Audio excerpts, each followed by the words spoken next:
You're watching Pyro Media Network.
Thank you for tuning in. If this is your first time joining us, welcome. We hope your experience is fruitful. Please feel free to visit our website to find out how you can join our growing family. While we are loading your experience, please do us a quick favor and hit that like button from whichever platform you're watching or listening on. Also, share so others may enjoy as well. And we hope you would consider hitting that subscribe or follow button so you can check out more of our amazing content. All right, let's start the show. Hello everyone. Before we begin, we want to provide a brief trigger warning for our audience. This episode contains discussions and content that may be disturbing or triggering to some viewers and listeners. Topics may include specific triggers such as violence, abuse, mental health issues, etc. Your well-being is important to us. If you feel overwhelmed or need to step away at any point, please take care of yourself. Additionally, we encourage anyone who may need support to reach out to a trusted friend, family member, or mental health professional. Remember, it's okay to prioritize your mental and emotional health. Thank you for tuning in, and we appreciate your understanding and support. Now, let's get started with today's show.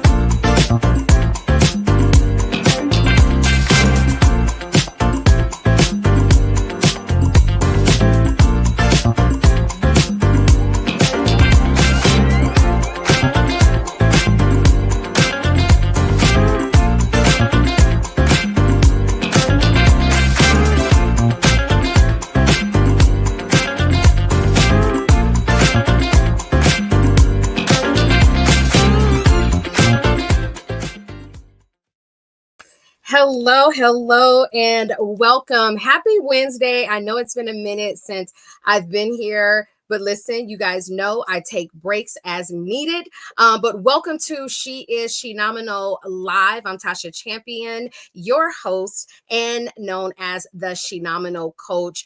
I'm glad to be back. I'm well rested. I was just dealing with life. Like I'm going and life is lifing, and sometimes you really have to be intentional about taking a step back. And really what happened with me is I was on another podcast and I was all dolled up, ready to go. I did the show. And because in the background, life was lifing, I didn't feel like myself. Of course, I'm always going to put my best foot forward. I'm always going to show up in the places that I'm supposed to show up. But just internally, I knew I needed rest. I needed a break. I needed to just shut it down for a second. And we are so programmed to keep going, keep going, keep going. Oh, just be strong. You got this, girl. No need to worry. We keeping you up in prayer. And sometimes, like, your higher power, mind is God, is telling you, sit the hell down. Like, pause, be still, don't do nothing. Put your feet up, Netflix and chill, watch Hulu, do something other than work, go somewhere, like just relax for a moment. And I did that, and I like rejuvenated. I was watching things that poured into my spirit, things that gave me a sense of renewal mentally and in my mindset. And I share that. You guys know I'm always transparent, but I share that because you might be out there going and going and going and going and going, and everything in you is saying, but you still need to sit down. And I want you guys to be okay with pausing and sitting down. If you attended my brunch last year, we talked about the power in the pause, like being courageous enough to take that pause when needed, but knowing how not to get stuck. And I feel like in that time a couple of weeks ago, if I would have just kept going and going and going, either I was going to crash and burn, or I was going to shut down and then get stuck because I wasn't going to be able to find my way back. And life is all about like showing up as your best self, but also knowing when your best self needs that break to chill, right? So just making sure that you put yourself first always. I don't care if you are a mom or a dad, if you run a business, be your best self by putting yourself first. Okay. So speaking of the brunch, y'all know this year is my 5th year. I cannot believe we are at 5 years when all I wanted to do was celebrate the success of the book Shenomenal Women and celebrate the co-authors becoming a #1 best-selling co-author. But here we are at 5 years, and we are really leveling up. When you get to 5 years, it's time to level up. And this year we are having a Shenomenal Women's Evening Gala. Yes, men are invited. You guys, we are going to get dressed up. In 2 weeks, I will announce my speakers for this event. We are getting ready to have a great time. Remember, we are all about inspiration that brings transformation. So, you guys know you're going to hear incredible stories. Our theme this year is keep going, because the only way we got to 5 years is because I kept going. But also, I had my support team that they encouraged me to keep going, but they also encouraged me to rest whenever I needed to rest. And that is really important. I'm going to go ahead and bring this up. I was going to wait, but I'm going to go ahead and bring this up. I'm like jumping way ahead. I recently, I think a few days ago, I watched Damon Wayans on Shannon Sharp's podcast. And a few months ago, I watched Marlon Wayans. And you guys know, I mean, all of us grew up with the Wayans in our household in some way, whether you were back in the day when they live in color, back in the day when they did stand up, if you were the Wayans brothers on what was it, CW, if you were My Wife and Kids, Little Man, they always did parody movies, like, you know, the Wayans. And as I was watching, there was a couple things that Damon said. And he said the best thing my father did was come home. Was come home. A lot of us have not had that opportunity. If you guys know my story, y'all know the husband jetted, abandoned me and the kids, and they didn't get that experience. And every child deserves that experience. And when I say child, I mean, like, for me, I am still a child of a parent, right? So even your adult version of you, the adult version of you, still should have that opportunity to have known what it felt like for a father to come home. And not many people experience that. And you're talking about, it was 10 of them. And he had 3 jobs, and he showed up every day. He came home, and you could see in Damon's eyes what that meant. And when I watched Marlon, he talked about the love. The best thing their mother gave them and taught them was love. If they argued, they had to hug and kiss each other. They knew how to be there for each other. And I just wanted to bring this up because there's so much animosity just in this world. We know the climate of the administration right now. We know what's happening. We know how we're all feeling and carrying it, which is important, why you need to rest, turn off the damn news. But when you look at a family like this and you've never seen them in scandal, you've never seen them fussing and fighting and arguing amongst each other, when you see them, it is love. Now, we're humans. So we know that they've had some spats and things like that. They're siblings. We know that. But what they do is they always put love first. And that's important. Damon said, even if he arguing with any of his siblings, before he leaves, he hugs them and tells them he loves them. Right. And that is so important. Now, everybody has their own family drama. Everybody has their own friendship drama. And I am not telling you what to do. I'm not telling you to jump ahead, because I have my own things that I separate from, because I require people in my life that are of peace and love. And if you are not of peace and love, you cannot be in my presence, right? So I protect my peace and I have my boundaries. But one thing I'm going to always do is show up in love. And that means to respect that someone else may not agree with me. And y'all, I'm bossy and controlling, okay? But I respect that someone else may not agree with me. I respect that someone will have a different opinion. But imagine just in your household, so you have your household and then you have your family that lives outside of you, outside of your household. Imagine if your family chose to show up 24/7 with each other in love, the way that we see the Wayans do, right? Imagine if this world showed up with that amount of love for one another. We'd be a different country right now. But we can't change all the things that's happening in the world. But what can you change within yourself? And we could really model the Wayans family in the way that they support each other, the way that they love on one another, the way that they show up in public to support one another. Like, it is a very, very beautiful thing.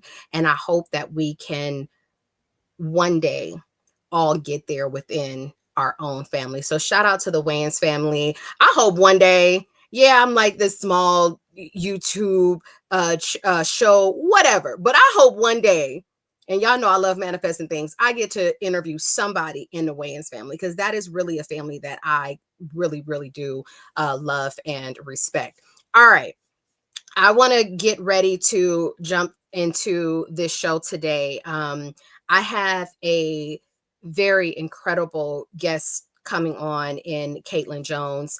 I have known her for a couple of months, and I emceed an event where she was a guest speaker and she shared her story. And I was like, yeah, I got to have her on the show, because she shared it with such a softness and grace within herself. So much so that when I was deciding what necklace to put on and I saw the butterfly, you guys know butterflies are a symbol of transformation. I was like, that's what I want to wear, because when you hear her story, you will really understand the transformation that she has gone through. And remember, transformation is not a destination. It's a journey. So we continue to transform as we learn, as we heal different parts of us, as we develop our mindset and do different things. So transformation is always ongoing. So this is going to be a very deep conversation. We told you in the beginning, there may be some trigger warnings. We want to give you guys trigger warnings. You may hear something that can make you uncomfortable. You may hear something that just triggers you. So I invite you to listen with love. I invite you to listen with compassion. And I invite you to listen with understanding.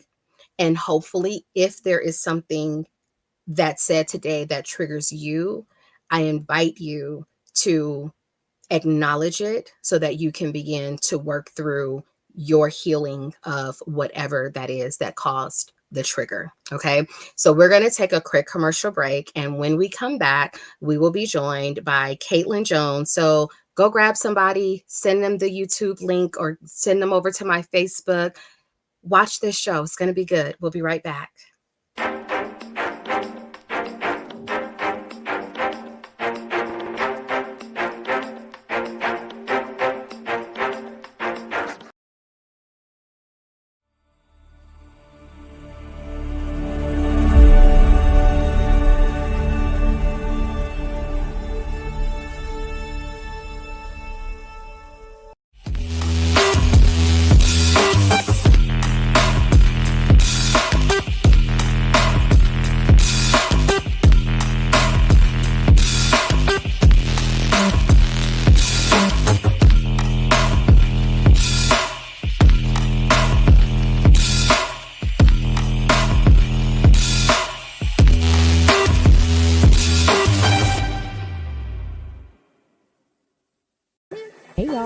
It's Nicole D. Vick from Nicole D. Vick Live, and you're watching Pyro Media Network.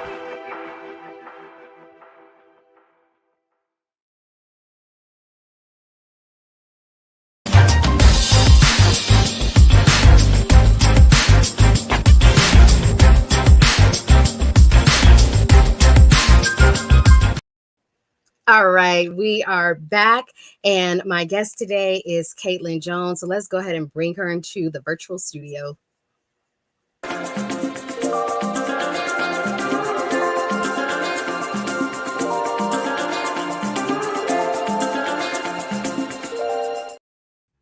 Caitlin, hello.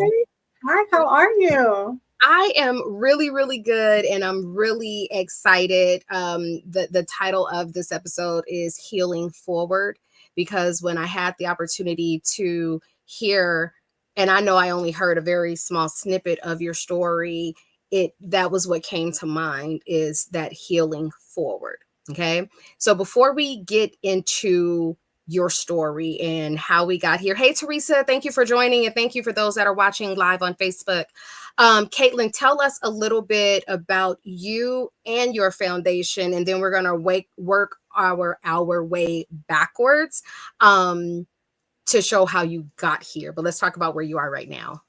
Okay, great. Thank you. So, my nonprofit is a local 501c3 called 111 Hope Foundation. I'm the co-founder with my husband.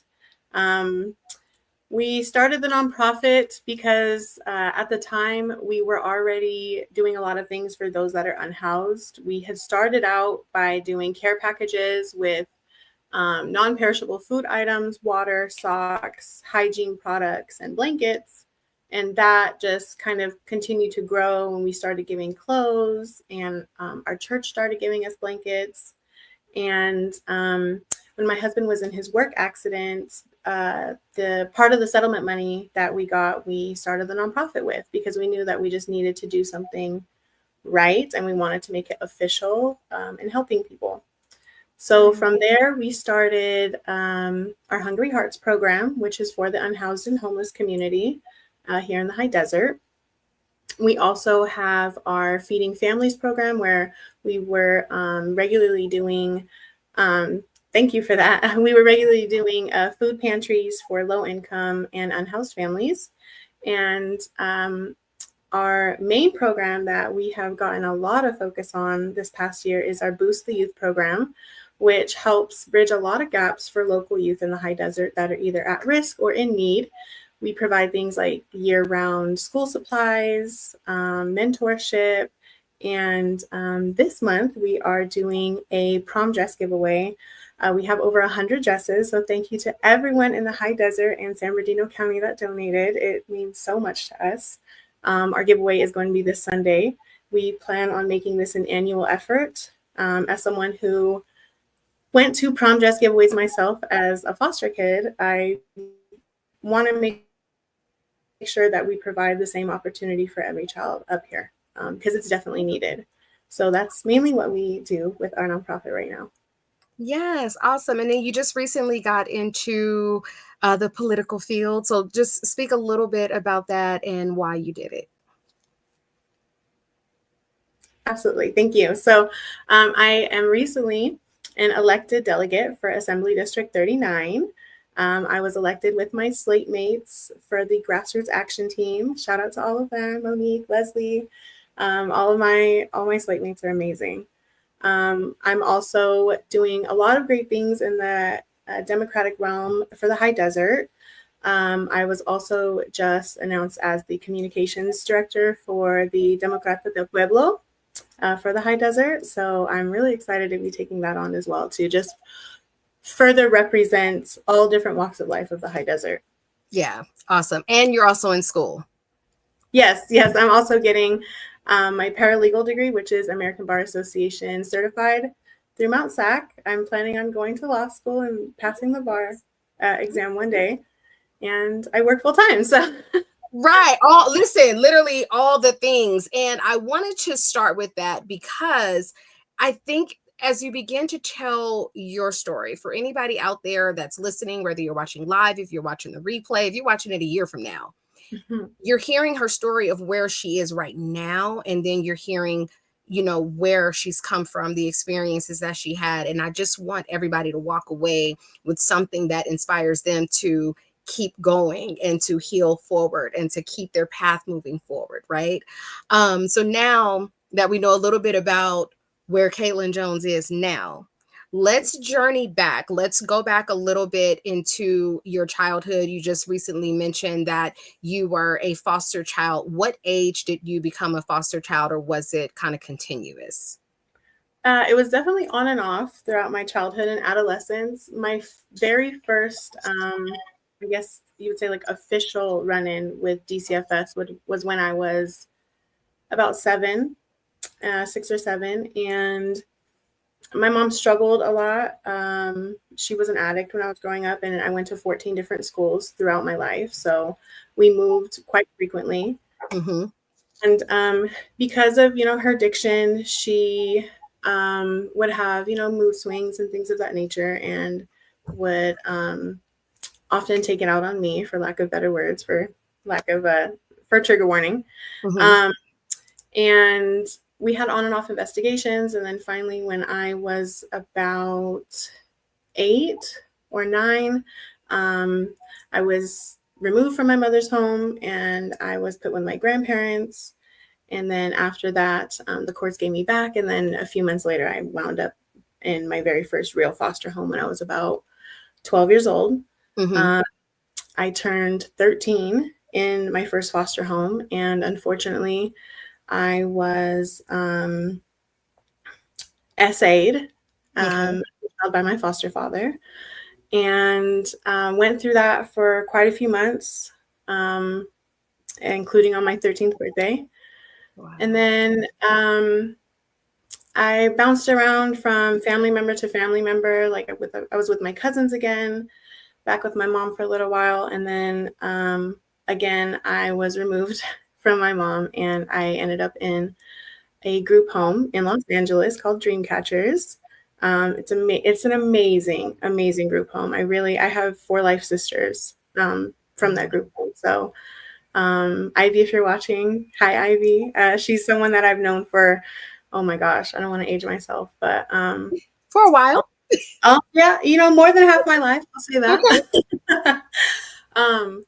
And then from there, went back with my mom, as the courts do, and we ended up being homeless, and I struggled through that, and I dropped out of my last and final high school, which was Pomona High, and ended up taking my GED when I was like 23. So kind of gone through, different areas of Southern California. That's why when people say, like, what's your hometown? I say all of SoCal.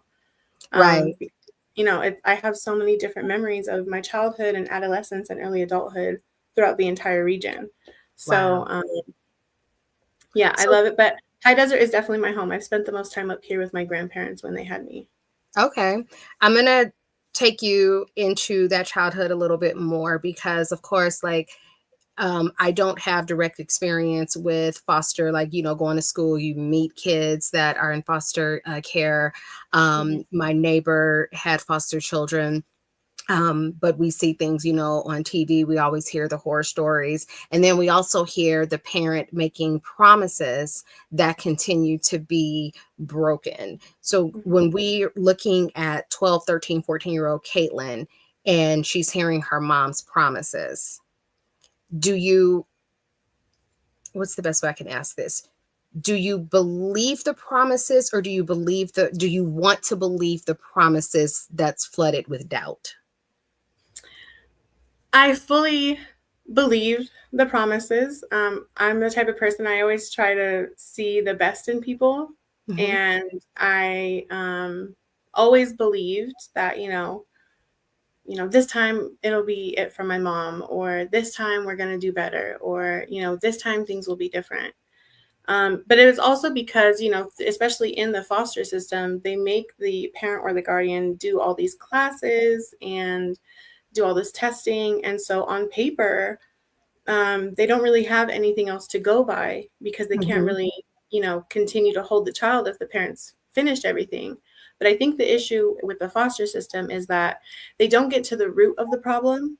So a lot of times, especially with my other foster siblings as well, our parents would use drugs because they either worked multiple jobs or they worked really late hours.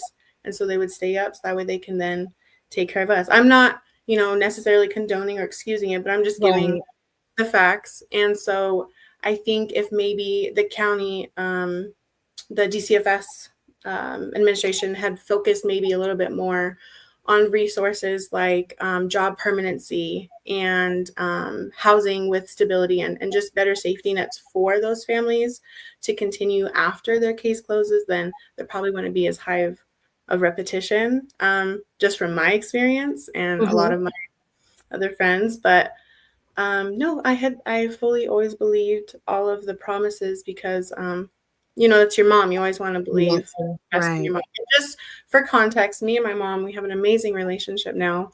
That was my next question. Yeah, she definitely, as I got older, here's the thing. She took responsibility for everything. She took accountability for everything, even things that major. Yeah, even things that were not in her direct control. She recognized and realized that somehow she had, a hand in it one way or another, and she even apologized for things that happened when she wasn't there. So that's really the way that we were able to move forward. And we had a relationship that was always close. But in the pandemic, when we all had time to sit and do nothing but think all day, that's when a lot of the conversation and like the atonement really happened. And I had forgiven my mom for, a long time ago because I recognized that our realities are not the same. And I can't judge someone for being in shoes that I've never walked in. So to me, I had, and I think that might be part of the reason why I had always believed the promises, is because I would forgive. They say like forgive, but don't forget. And that was definitely what I had learned. But I had recognized that if I'm not perfect, I can't hold anybody else to that standard. And maybe she's made mistakes, but I would be hard pressed to find a parent that hadn't. So, and I recognize that in the foster system, because I would look around the room at court and be like, we're all here. Like, right. But let me ask you, because, we talk about forgiveness and forgetting and or not forgetting. And I could do a whole episode about forgiveness because I don't necessarily subscribe to the word of it. But when you don't get me wrong, children are the casualties of their parents' sugar honey iced tea. We just are. Whether you were, had a loving home, if there was whatever the case, if you're going through some mess and you have kids, they're the casualties. It's not fair. It happens. Okay. And like we said, we're not excusing it. When you look at your mom and you've had to experience all of these things because of her actions, forgiveness is obviously more than a word. And you say, I can't fault her for shoes that I've never walked in. But what do you do with the reality that because of the shoes she walked in, I'm her child, and this is what I had to endure, regardless of the shoes? Because we all want to say, like, well, you were my parent. You were supposed to look after me. You were supposed to do that. And everybody's going through their own set of things in their head, and we don't always understand that. But no, you haven't walked in her shoes. You can't understand it. But how do you then say, who, Lord, but look at all of this stuff that I've been through because you did not do XYZ. You couldn't stay clean. You couldn't, whatever the case. How do you do that? That's a great question. I think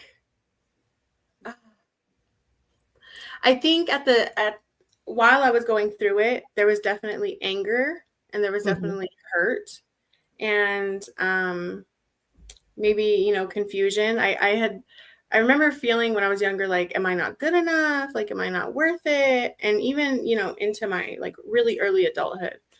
But I think because I sit back and remember that it's all of our first time on earth, at least in this lifetime. Mm-hmm. And,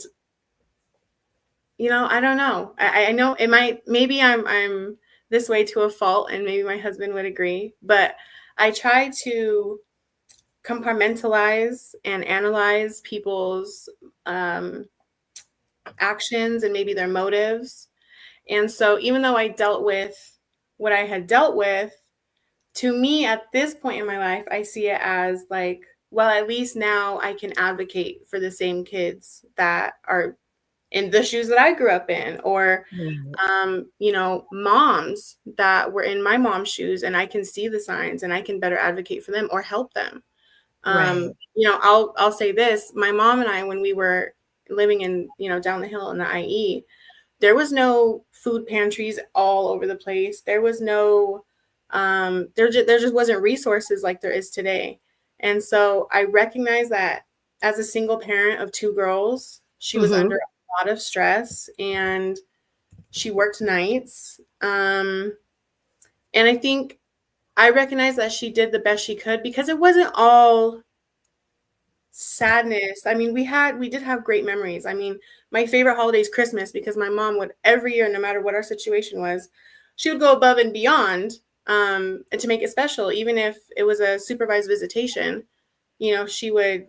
She would make my favorite meals, and it's like, Yeah. she would really still try her hardest when she could. It's just, I recognize that, especially when you're on drugs, you're not yourself. And so I think I used to cling to the moments where she was herself, when she was sober. Wow. Okay. And I would find those moments in the back of my mind with those new promises, like you had mentioned.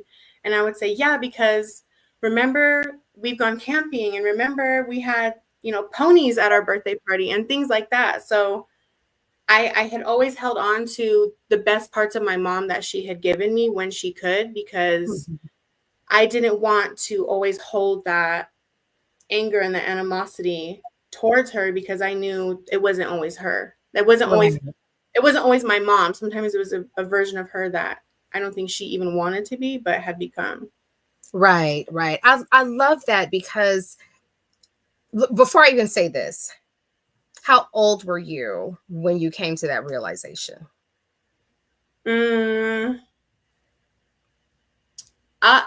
Probably like the first realization was like 17, and then again probably at like 19, after I had gone through different things when I was 18, and I really started understanding my mom's position, because I was then going through things that she had gone through around a similar age.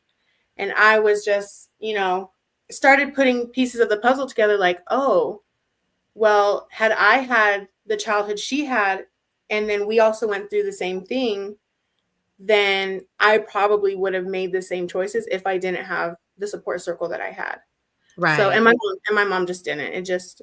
That's not the family. We're, Italian Roman Catholic, and that's just, you just don't talk about feelings. You don't, what is that? So. Right. Which is part of the problem with our mental health, because especially whether it's culture or religion, there is a code of silence in a lot of families. You don't talk about this. You don't go to therapy. Don't be telling people your business. Like, there's all these things. And then you're left to your own device of trying to silence the noise. And then when you get in the silence is now too loud. So you need to then do something to quiet it. So and the reason why I wanted to ask you how old you were is because you just seem to have this level of maturity where you were allowing grace, where sometimes even in our years of adult life, we're like, screw the grace, you should have done what you were supposed to do. And it's because we're holding on to the anger of grieving what we did not experience as a child. We're grieving what it felt like to have slumber parties that were safe. We're grieving what it felt like to go outside and play, because you're doing all of these things in survival mode. So I love the fact that you had this maturity and this grace.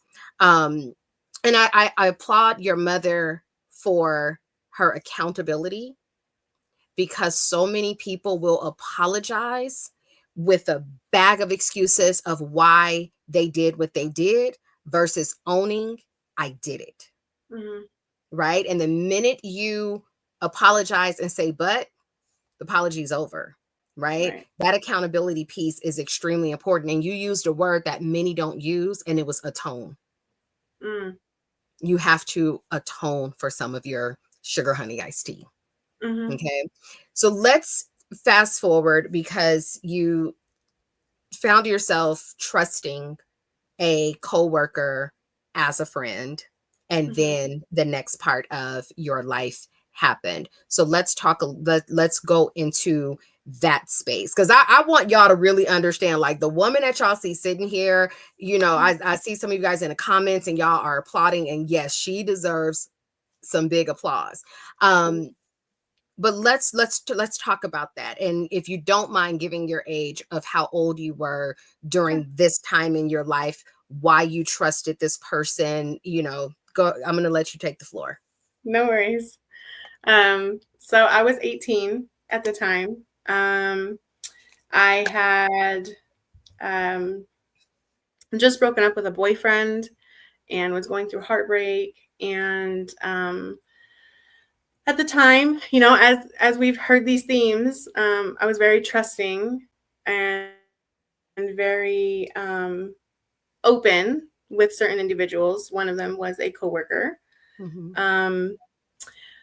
While I was going through the heartbreak, she had said, my aunt just beat cancer. We're all going to go to Vegas. You should come with us, get your mind off of everything, etc., etc. So I did just that. I packed a bag, went to Vegas, and the story was that I was going to get a ride to her house from some other friends that were waiting outside. And so I said, okay, great. So got in the car, didn't think anything of it. About 20 minutes later, I figure out we're not stopping at her house, and they're getting on the freeway to Vegas. And it's two men I've never met in my life. Wow. So we got to Vegas. I was told to get off the car. They had stopped at different hotels, and I had not known that they were banned from other hotels. And I wish I had known, because that probably would have saved me, but Mm-hmm. it is what it is. So got to Vegas, asked where my coworker was, what's going on, and was pretty much told that I'm going to do what they say, or I will be harmed. Okay. With a arm, with I don't know what words I can and can't say, but with a pew pew. Okay. And so Unalive. yes. Okay. And so I was then trafficked by these two men. For a few days, I was starved, and I was drugged, and I was essayed multiple times by multiple men. It wasn't until there was this moment where I think they were able to tell that I was weak from being so thirsty and so hungry, and they had both left the room to go get something to eat themselves. And it was at this moment that I felt this surge of power come up over me, and I threw on whatever clothes I had, and I just ran. I just started, I just remember throwing the door open and just running. And we were on the bottom floor of a hotel that looks like a pyramid. Okay. And if you're familiar with the layout, it kind of zigzags through the Yes. slots. And so when I was running, I thought I was going to the front desk, and I was kind of getting turned around. And one of the guys saw me and started obviously chasing after me. I kept running. I started coughing because my mouth was so dry. I literally felt like I could not breathe. Mm-hmm. And I saw in front of me the front desk, and I just remember telling myself, like, push, get there. So I kept running, and I just remember telling the lady at the front desk, like, please help me. I have been taken here against my will, things of that nature, obviously with, more obvious words. Right. And one of the guys had came up behind me and tried pulling me away. And that's when security came. They were arrested, and I was put in a women's shelter for 3 days. And I wasn't allowed to shower or anything of that nature in order to keep DNA and everything like that on me. So I had to wait to take a Greyhound bus back home to California. And I went to Cedar Sinai. Sorry. I went to Cedar Sinai and I got a grape kit. And eventually the ADA, the Assistant District Attorney of Las Vegas, of Clark County, had called and said that they were going to press charges. I went and did a 4-hour testimony. Wow. I felt, again, I was still only 18. And I just felt like it was just like an out-of-body experience. Side note, I did not know until I was sitting on the stand that one of my attacker's cousins was one of my high school bullies, and she was sitting in the stands. Wow. And so, whoa. Yeah. And their entire family was there. Well, naturally, I don't blame them. But it's a pattern. Yeah, it definitely made things very difficult because leaving the courtroom, I, had no protection then, and I was getting harassed, and it was just bringing it all back up. Excuse me. Ultimately, they were found only guilty for pandering. And that was because the ADA had never requested my grape kit, which happens to countless women every single year. It's unfortunate that I and everyone else has to be a part of that group, but it's a very real reality. And to have to go through things like that just because of, documentation or evidence that wasn't requested on their end is beyond disappointing, because especially as someone who's, pursuing the law field, and I understand due process, the fact that I didn't have that opportunity to be fully represented based on all of the facts. I think that's what really has pushed me into deciding that I want to be a deputy district attorney once I'm done with law school, because I do not want this to ever happen to any woman again, or any child for anything that I've gone through. So a lot of what I've gone through has just pushed me into where I'm at today. Wow. Okay. That was very heavy. And I applaud you for having the strength to just keep running and keep screaming and keep getting to somebody that could help you. And I'm going to assume that they pretty much got away with it when that's all you get convicted of. I'm assuming it felt like assault all over again, that you were not fully represented. And here you are in front of your kidnappers. You're in front of people that are there to support them, knowing what they've done. Right. So we're going to take a breath by taking a commercial break. So yeah, take a deep breath, because you're doing fantastic. Like this, you're doing fantastic. I really applaud you. So stay with us. We'll be right back.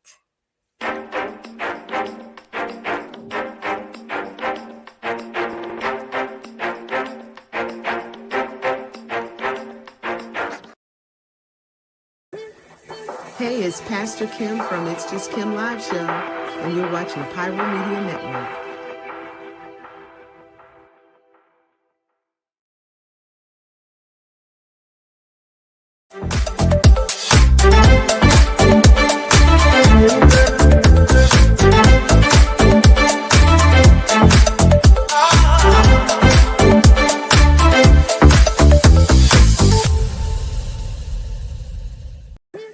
What's going on, y'all? It's Kwame Speaks. from Kwame Speaks Live, and you're watching Pyro Media Network.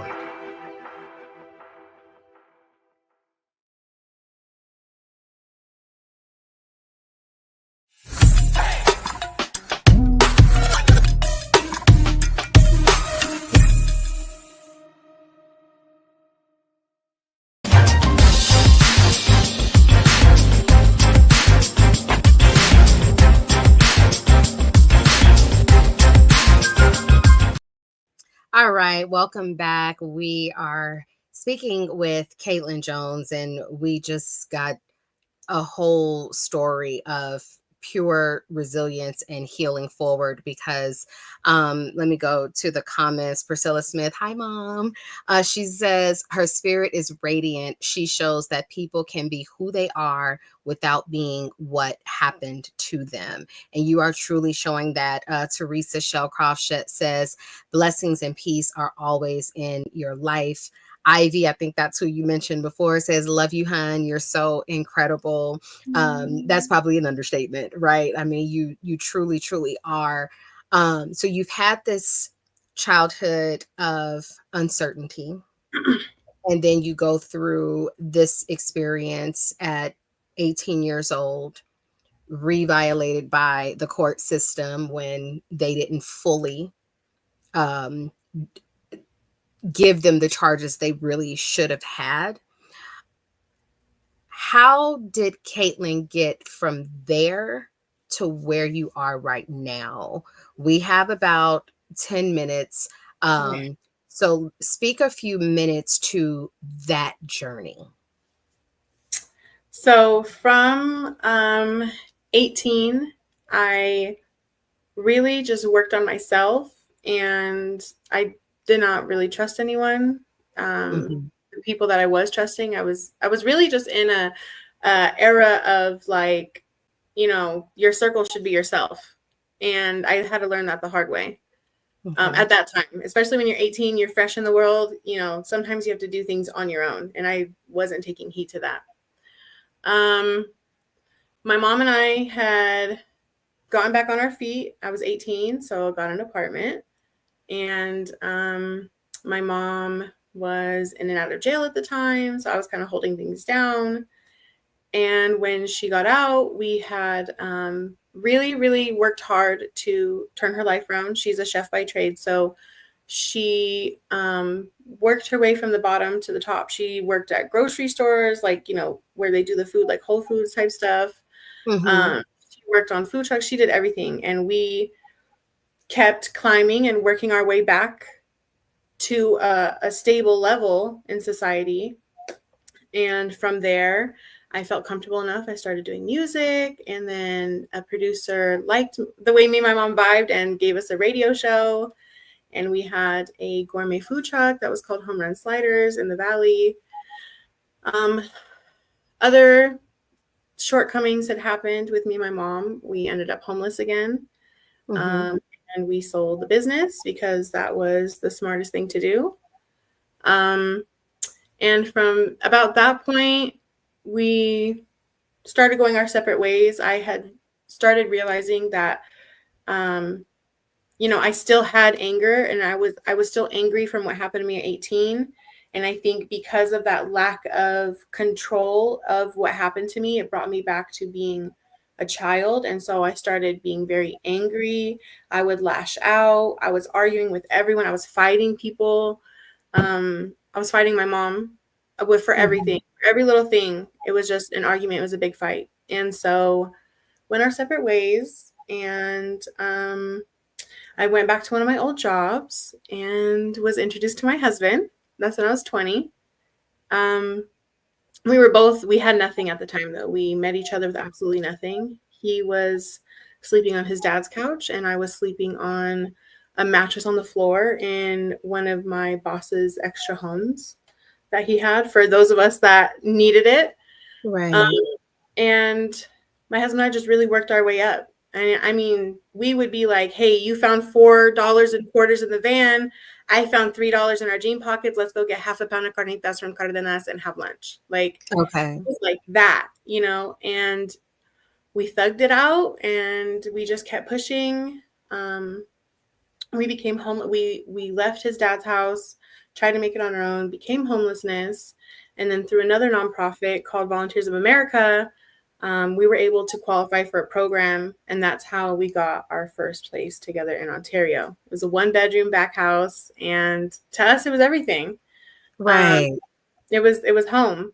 From there, we've just slowly worked our way up. We've done different jobs. We've worked in warehouses. We were both line cooks in downtown LA at Kendall's Brasserie. But sometimes that's how we ate. We were able to eat because we had jobs like that where Right. free meal or everybody looked out for each other. And that's really how we've been able to learn from everyone else's empathy and take every experience we've both had throughout our childhood and adulthood and take it with us into having the nonprofit and serving others and bridging as many gaps as we can. We've been So through a lot, but we're here. So okay. And I love that because of course, you know, we live in the same community. So we see you guys and we see your drive to help others, to support others, to be a voice for the voiceless. Like, I mean, you are on it every time I see you, and yet you still walk into a room with the most radiant energy. Like, you do not wear your story. You're like, shout out to Kenneth Page from the Core of You. He always says you have to stand on your story, not in your story. And you are definitely that person that's standing on your story. What have you done to continue the work of your mental and emotional health? Mm. To put it short and sweet, I rest. I listen to my body. I can tell I'm at a point now, you know, I've gone through so much as a child. I had different therapists and I was able to learn coping skills. And through that, I started learning how I react to things and things that would trigger me. And through that, you know, era of learning myself, I've also learned that I have to rest when I need to rest. And there's no if, ands, or buts about it. Mhm. I try to really find fellowship with anyone. You know, I know you've seen me. Like you said, we've only known each other a few months, and every time Mhm. I see him, I'm like Tasha, you know, because that's truly how I feel about people. If you can really tell, like I wear my energy on my face, and so if I walk into a room and I'm happy to see everybody, it's because I truly am like so happy to be in a room full of everybody else that's blessed and you know, just loves each other and finds community with each other. So that's what keeps me going most of the time, even if I have like really hard days or like I have, you know, certain anniversaries of, oh, this happened, or, you know, I just try to push through, and I remember that people are relying on me, and I'll keep doing it until I can't, and then that's when I'll rest. And you guys will know Yes. when I'm resting because nothing will be on my story, all the messages will be unread, and then you'll just get like an onslaught of messages from me like, okay, I'm alive again, guys, hi. So, Caitlin, how do you allow, no, let me rephrase that. What do you do to remind little Caitlin that she is now safe? Mm. I still have conversations with her. I still when I won, sorry, I thought I was going to get the whole interview, not getting emotional, You but know, super beautiful. thank you. When I won the ADEM election, I just imagined her like sitting there being like, we won, Yeah. like people voted for us. And then other big moments, even small moments, but big moments, like when I got married, it was like, wow, you know, I could just talk to her, like, see, someone does love us. And it doesn't matter what we've been through because we are good enough. Yes. So little Caitlin is very much on the ride. She's very much proud. I was thinking about this the other day, actually. I remember writing in people's yearbooks because it would say things like, you know, right? Like what you're going to be, or, see you in 20 years when we're doing blah, blah, blah, like corny things. Right. And all the teachers, because I would argue, they would say, you should be a lawyer. You should be and I would say, see you in 20 years when I'm a lawyer, stuff like that. And so I think back, like, girl, you manifested this. Like, I don't know if I manifested it or if I just knew my purpose and walked with God like the whole time. And I think getting more spiritually close with God too has really helped continue the cycle of resilience, but also the cycle of recognizing my purpose. And even when something does not go my way, as I've told you many stories before, I still find that as a blessing, because if I'm able to sit here and still be alive and process what's gone to me, that's still a blessing, because I can learn from that and I can take that into another experience with me, and I can talk with myself and say, hey, remember last time God was like, girl, you better act right. So I take that with me into different experiences, and I'll try to take little Caitlin with me too. Yes, I love, and I ask that because, when I do my retreats, we always do some type of inner child work, or when I'm doing my parenting class, we always do some type of inner child work, because it's very important. The little girl in us, the little boy in us still exists. And sometimes if we don't go back to let them know that they are safe to play, that they are safe to explore, then we hold in that child body inside of us, we hold the things that have happened.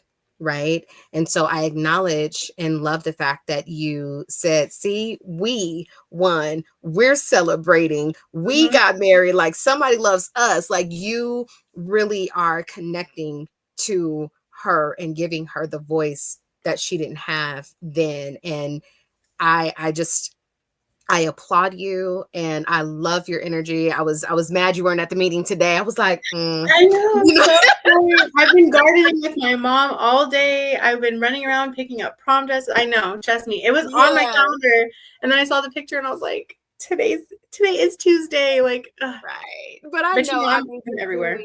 You're doing so much. And then, we are in prom season, and you're helping young people. And I know you have a passion to help the LGBTQ.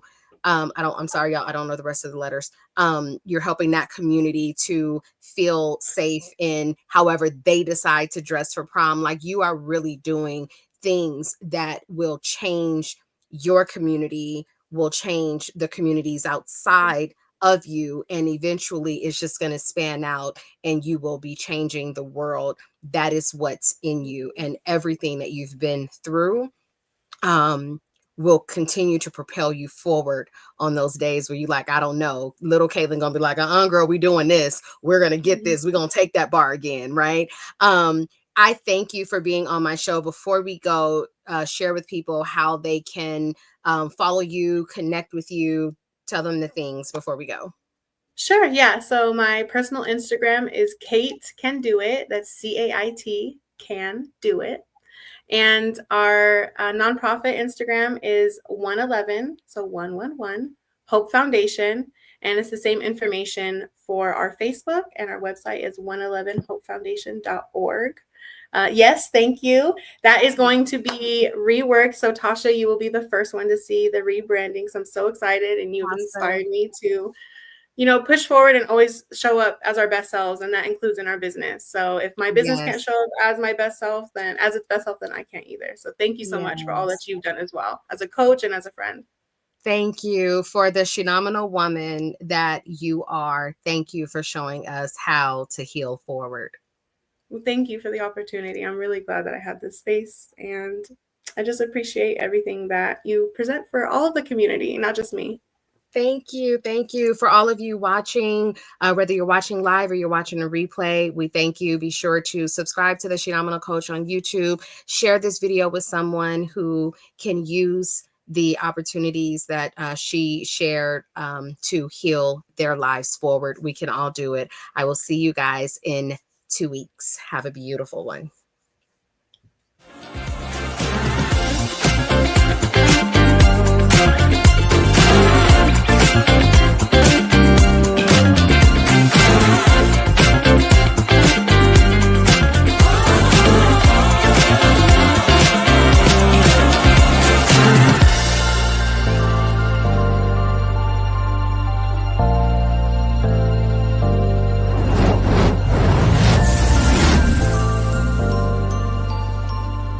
Thank you for watching Pyro Media Network. For more information, please visit pyromedianetwork.com.